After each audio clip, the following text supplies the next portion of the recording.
Hello साथियों, आज हम सुप्रीम कोर्ट के बहुत ही महत्वपूर्ण निर्णय को लेकर के आए हुए हैं, जिसमें सुप्रीम कोर्ट ने भारत के संविधान के अनुच्छेद 142(1) के अंतर्गत अपने क्षेत्राधिकार का प्रयोग करके विवाह विच्छेद की अज्ञप्ति पारित की है, क्योंकि विवाह असुरधार ढंग से भंग हो चुका था और उनके बीच वैवाहिक संबंधों के पुनर्स्थापना की कोई संभावना नहीं थी।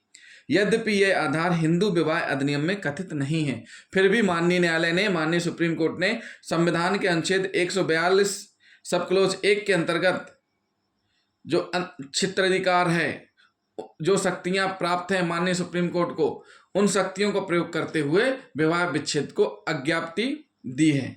तो मामला क्या है, मामले पर नजर डाल लेते हैं। लेकिन उसके पहले जिन साथियों ने अभी तक हमारा चैनल सब्सक्राइब नहीं किया है तो हमारे चैनल को सब्सक्राइब कर लें और वीडियो को लास्ट तक जरूर देखें। मामला है श्री राकेश रमन वर्सेस श्रीमती कविता। ये दोनों हस्बैंड वाइफ हैं। सुप्रीम कोर्ट में सिविल अपील संख्या है 2012 यानी 2012/2013 वर्ष। निर्णय 26 अप्रैल 2023 को। निर्णय कब हुआ है? 26 अप्रैल 2023 को। जहां विवाह के दोनों पक्षकार हस्बैंड और वाइफ विवाह के बाद केवल 4 वर्ष साथ रह पाए। कितने वर्ष रह पाए? 4 वर्ष साथ रह पाए, किंतु 25 वर्षों से अलग अलग रह रहे हैं। ये है कंडीशन और उसमें सुनवाई चल रही है सुप्रीम कोर्ट में।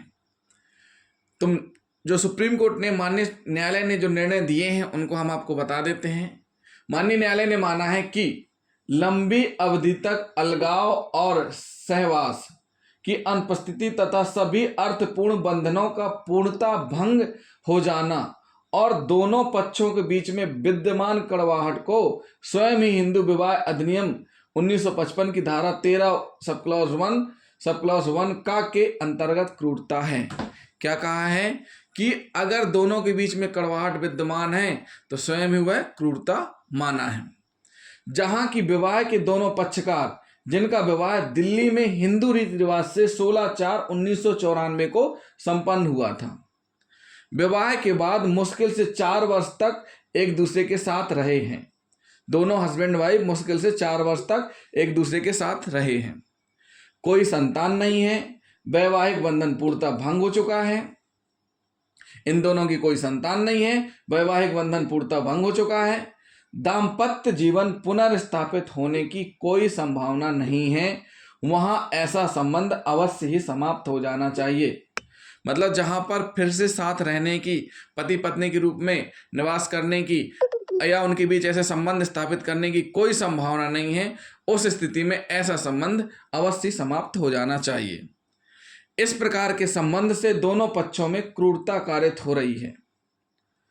उपर्युक्त के विचार में विचारण न्यायालय द्वारा अपीलार्थी के आवेदन पर पारित विवाह विच्छेद की अनुज्ञप्ति पुनर्स्थापित की जाती है। जो विचारण न्यायालय, जिला न्यायालय ने, फैमिली कोर्ट ने विवाह विच्छेद की अनुज्ञप्ति दी थी, उसको फिर से माननीय सुप्रीम कोर्ट ने पुनर्स्थापित किया है तथा उच्च न्यायालय ने हाई कोर्ट का अच्छेपित आदेश निरस्त किया है। अपीलार्थी पति के पक्ष में विवाह विच्छेद की अज्ञप्ति एवं पक्षों के बीच विवाह भंग घोषित किया जाता है। अपीलार्थी पति प्रत्युत्तरदाता यानी पत्नी को 30 लाख रुपए एकमुश्त भरण पोषण का भुगतान करने के लिए निर्देशित किया जाता है। माननीय न्यायालय ने क्या कहा कि 30 लाख रुपए किसको दोगे? प्रत्युत्तरदाता पत्नी को पति देगा। किसी वैवाहिक मामले में एक पक्षकार द्वारा दूसरे पक्षकार के विरुद्ध बार बार दांडिक मामले दर्ज कराना, जैसा प्रत्युत्तरदाता के द्वारा इस मामले में भी किया गया है, क्रूरता को आश्रित करता है। मतलब बार बार जिस प्रकार से मामले कायम हुए हैं उसमें क्या कहा गया है, किस प्रकार से क्रूरता को आश्रित करता है। प्रत्युत्तरदाता यानी पत्नी ने भी पति के खिलाफ मामले कायम करवाए हैं। जहां पक्षकार लंबी अवधि से अलग अलग रह रहे थे, इस न्यायालय ने भारत के संविधान के अनुच्छेद 142 सब क्लॉज 1 के अंतर्गत अपने क्षेत्राधिकार का प्रयोग कर विवाह विच्छेद की अज्ञप्ति पारित की है।